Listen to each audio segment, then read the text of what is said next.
Assalamualaikum warahmatullahi wabarakatuh. Para hadirin semua, saudara-saudara dan adik-adikku, juga para bunda, ibu guru yang menonton pertunjukan Jak Surga Berkisah. Kali ini Jak Surga Berkisah akan berkisah dengan memakai media wayang daun. Saya akan membawakan sebuah cerita dari Kerajaan Jenggala dan Kediri. Jadi pada zaman dahulu ada sebuah kerajaan di Jawa Timur, yaitu Kerajaan Jenggala. Dia mempunyai anak, seorang pemuda yang gagah perkasa, namanya Panji Asmarobangun. Nah ini. Sementara Kediri mempunyai anak perempuan yang cantik jelita bernama Dewi Sekartaji. Nah, kedua orang tua ini, Raja Jenggala dan Raja Kediri, ingin agar Kediri dan Jenggala tidak lagi terjadi permusuhan seperti sebelum-sebelumnya. Maka mereka akan mengawinkan Panji Asmarobangun dan Dewi Sekartaji. Maka malam itu pesta pernikahan pun dilaksanakan.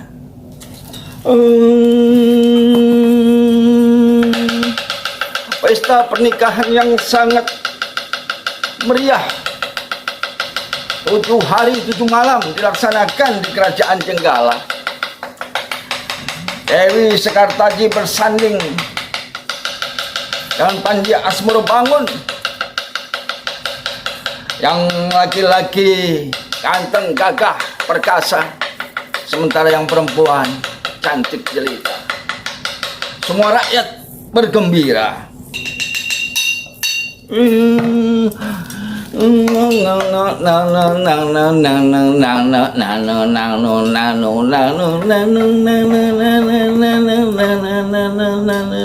Kakanda, terima kasih ya Kakanda Panji Asmarobangun.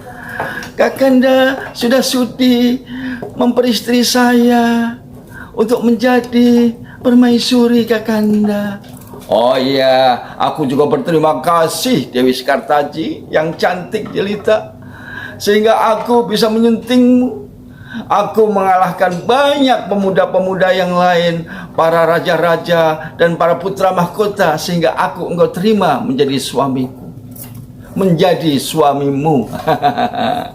Iya Kakanda. Mereka pada malam itu sangat bahagia. Tapi tiba-tiba kebahagiaan itu sirna karena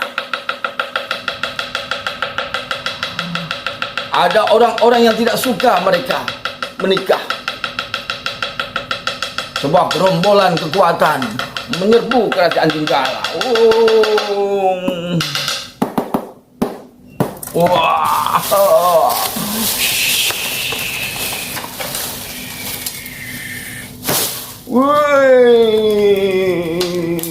Ayo kita serbu Kerajaan Jenggala, kita serbu, kita rebut Kerajaan Jenggala. Di pesta pernikahan yang ramai itu tiba-tiba ada tentara-tentara, ada prajurit-prajurit dari negara lain menyerbu. Prajurit-prajurit itu ingin menguasai Kerajaan Jenggala.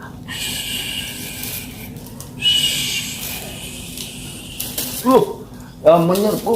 Maka Dewi Sekartaji dan Panji Asmarobangun pun kebingungan. Kakang, gimana ini kakang? Dewi Sekartaji sembunyi. Panji Asmarobangun, tenang, istriku Dewi Sekartaji, aku akan hadapi mereka. Mana para pencoleng itu, orang-orang yang ingin menyerbu dan menguasai Kerajaan Jenggala. Ayo sini. Dengan gagahnya Panji Asmarobangun pun menghadang mereka. Maka terjadilah pertempuran yang sangat hebat.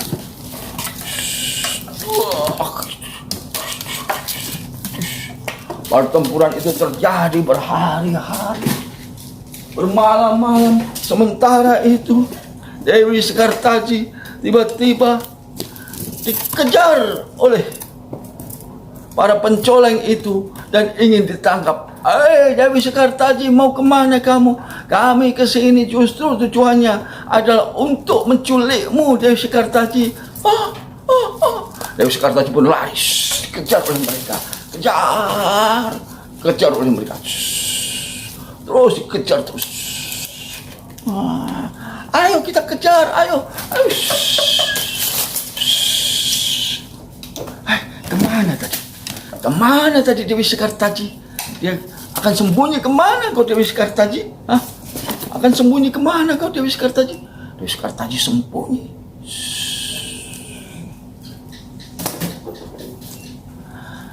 Gimana bos? Ini adalah gerombolan dari para penculik itu. Kita akan terus cari Dewi Sekartaji. Ya, kita akan cari sampai ketemu. Ayo bos. Kayaknya dia ke sana bos, lari ke timur bos. Ayo kita kejar. Dewi Sekartaji pun lari dikejar.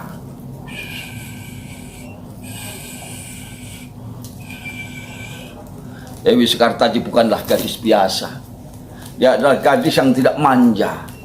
Dia di kerajaan Kediri dia sudah sering berlatih olah kanuragan, yaitu berlatih silat,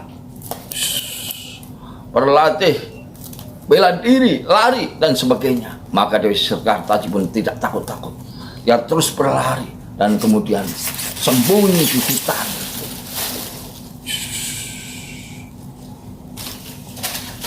Dia berlari sampai begitu jauh.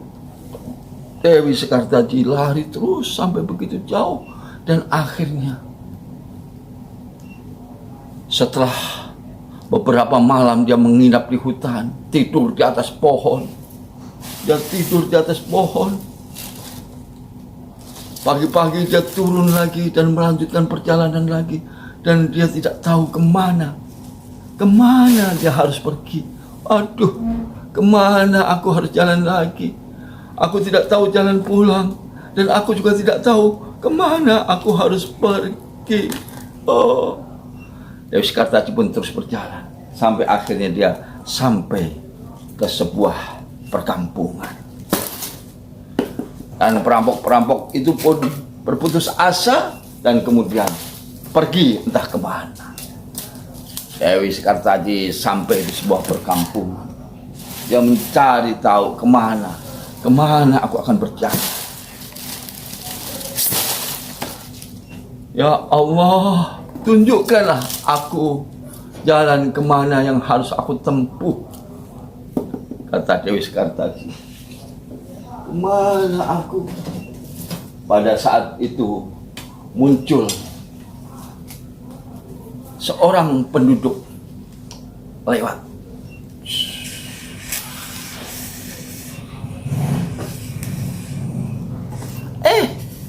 Kok aku di sini melihat anak gadis? Ada apa kau di sini, nak? Sendirian saja? Iya, Bu.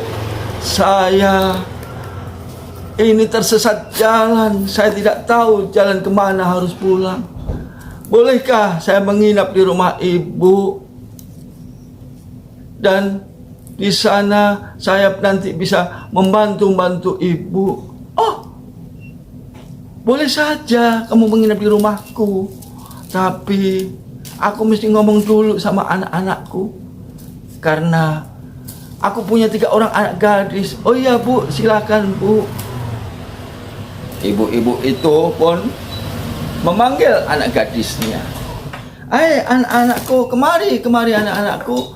Lihatlah, ini ada seorang gadis cantik. Dia ingin menginap di rumah kita, terus menjadi anak dari Nyi Intan. Dewi Sekartaji di situ diperlakukan seperti seorang pembantu. Ayo kerja, kamu kerja. Iya Bunda, saya akan kerja. Iya, habis nyapu kamu nyuci, habis nyuci nanti kamu nyapu halaman, habis nyapu halaman kamu pergi nyari kayu bakar. Iya Bunda. Nah, Dewi Sekartaji ini suatu hari dia mendengar ada di kampung seberang itu ada seorang pangeran, anak raja, yang datang ke situ dan mencari jodoh. Maka pun anak-anak Bunda Intan ini, ya, anak-anaknya Intan ini bersolek, kita harus melamar ke sana, ikut sayembara itu. Siapa tahu nanti kita menjadi pemenangnya. Maka mereka pun bersolek, Dewi Sekartaji, kamu jangan ikut ya, jangan ikut mengikuti sayembara pangeran yang mencari jodoh itu. Buat apa?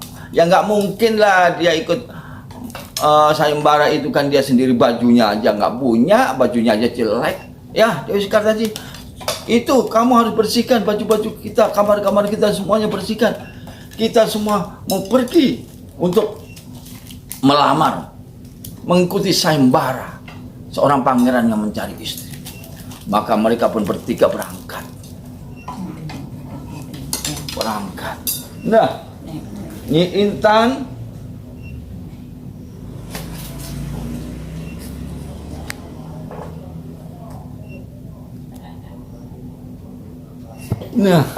anak-anaknya Intan pun berangkat untuk ikut sayembara. Mereka berdandan dengan cantik sekali. Ya, ini keleting merah berdandan dengan cantik sekali. Begitu juga keleting biru dan keleting kuning. Keleting hijau ya. Semuanya berangkat berjalan. Wah. Sementara itu Dewi Sekartaji atau keleting kuning ini disuruh bekerja oleh ibunya. Ayo Dewi Sekartaji, ayo keleting kuning, ayo sana, kamu cuci baju. Iya Bunda, di sungai sana. Iya Bunda. Nah dia pun cuci baju di sungai, tapi dia tidak mengeluh, dia terus mencuci dengan tabah. Di saat mencuci itulah ada seorang kakek-kakek datang. Nduk, kamu namanya siapa, Nduk? Aku lihat kamu tiap hari nyuci baju di sini. Memangnya kamu nggak punya saudara gitu yang bisa membantu kamu untuk nyuci? Iya, Kek. Aku memang menyuci sendiri. Ini semua baju-baju saudaraku, pantesan banyak sekali. Begini, Nduk, kamu kan cantik, Nduk. Itu di sana itu, di seberang itu, di sebuah desa namanya Desa Dadapan, itu ada sayembara. Seorang pangeran yang datang dari kota, dia sedang mencari jodoh. Nah, kamu ikut lamar lah, Nduk. Siapa tahu kamu beruntung dan kamu bisa menjadi pemenangnya. Jadi kamu nanti bisa terangkat derajatmu dan juga derajat orang tuamu. Oh gitu. Iya, ya kamu berangkat. Nih. Nah, ini ya. Ya.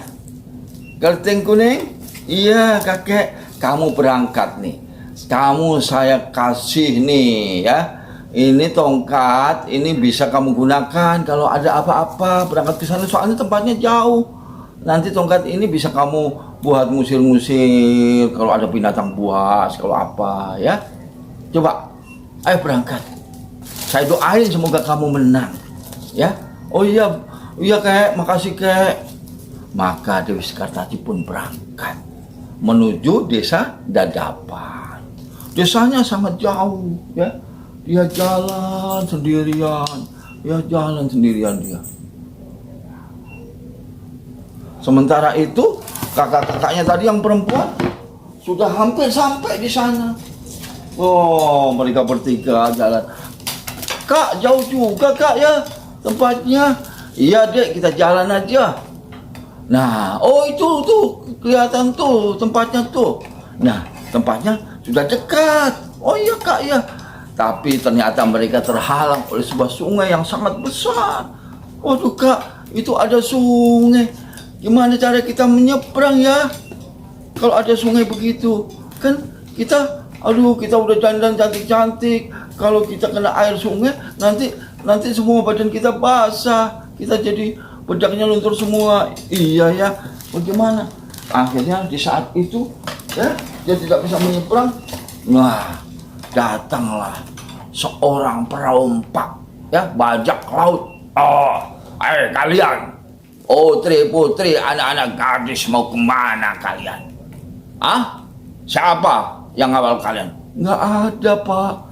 Kalian mau kemana? Kami mau menyeberang ke sana. Nggak bisa. Ini air sungainya sangat deras. Nggak bisa.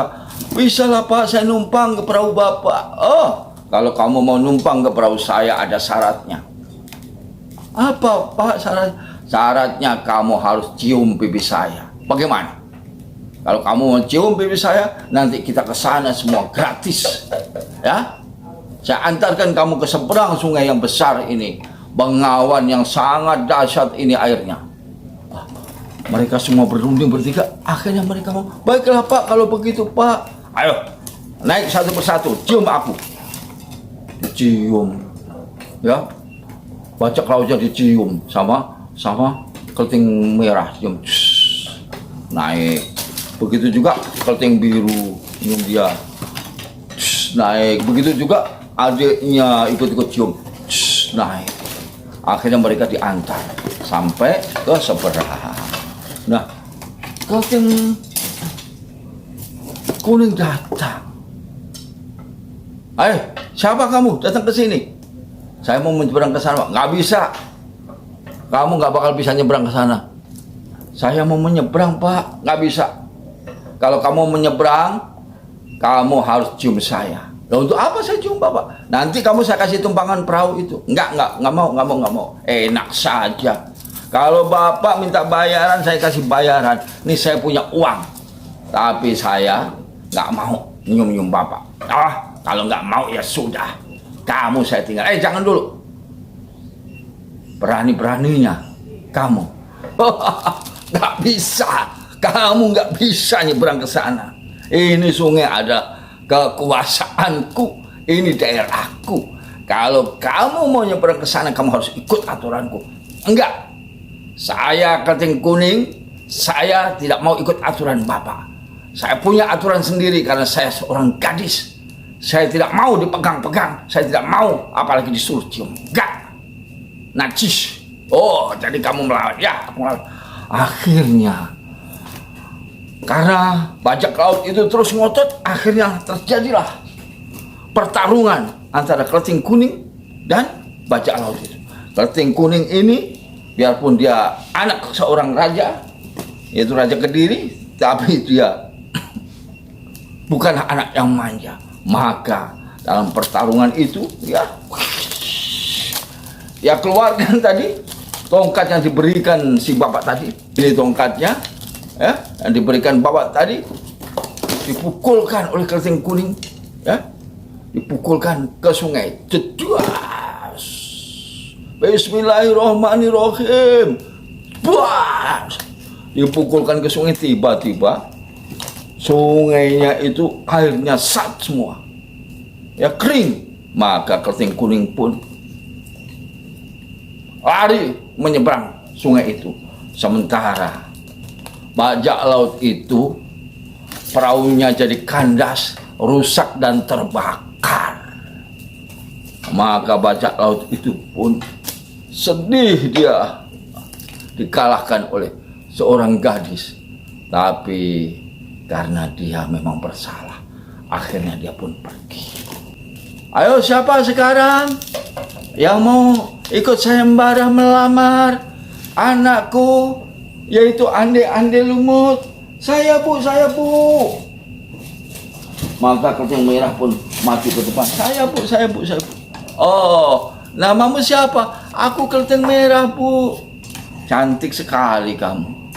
Tunggu ya. Iya bu. Dia pun, kelting merah pun menunggu. Maka si ibu tadi pun memanggil anaknya. Ande, si Ande Lumut, kemarilah, ada putri yang melamarmu. putrinya yang cantik jelita. Keriting merah itu yang jadi namanya. Bu ibu, saya tidak mau. Saya tahu keriting merah tidak jujur, orangnya pemalas dan suka seenaknya. Bu, saya nggak mau, Bu. Keriting merah tadi habis nyium bajak laut. Saya nggak mau. Kenapa nggak mau? Ada keriting merahnya. Keriting merahnya marah dan kemudian pulang. Begitu juga keriting hijaunya, keriting kuning semuanya nggak mau. Dan ternyata yang diterima oleh Panji Asmorobangun adalah justru siapa? Keriting kuning, anak yang paling rajin bekerja ini. Dan akhirnya mereka pun bertemu. Kakang, terima kasih Kakang, maafkan saya Kakang. Kakang, saya malam itu saya melarikan diri karena dikejar-kejar oleh pencoleng itu Kakang yang mau menculik saya. Maka saya pergi jauh Kakang, sehingga saya tidak tahu jalan pulang. Dan terima kasih Kakanda sudah mau mencari saya. Iya istriku, saya juga terima kasih. Kamu sebagai gadis yang tangguh sehingga kita bisa bertemu lagi. Yuk kita sekarang pulang. Akhirnya mereka pun pulang ke kerajaan Jenggala. Dan kemudian Rondo Dadapan yang sudah merawat Panji Asmorobangun pun diajak, ayo bunda kita semua ikut ke kerajaan. Semuanya pun ikut dan akhirnya hidup bahagia. Ya begitulah ceritanya. Ya, cerita tentang Panji Asmorobangun dan Dewi Sekartaji. Sekian, terima kasih.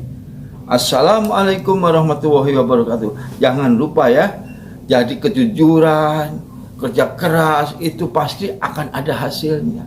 Pasti Allah akan membalas seperti apa yang dilakukan oleh Dewi Sekartaji tadi. Dia menjaga kesuciannya, ya, dia menjaga kemurniannya, dan terus kemudian dia terus bekerja keras. Sekian, terima kasih. Assalamualaikum warahmatullahi wabarakatuh.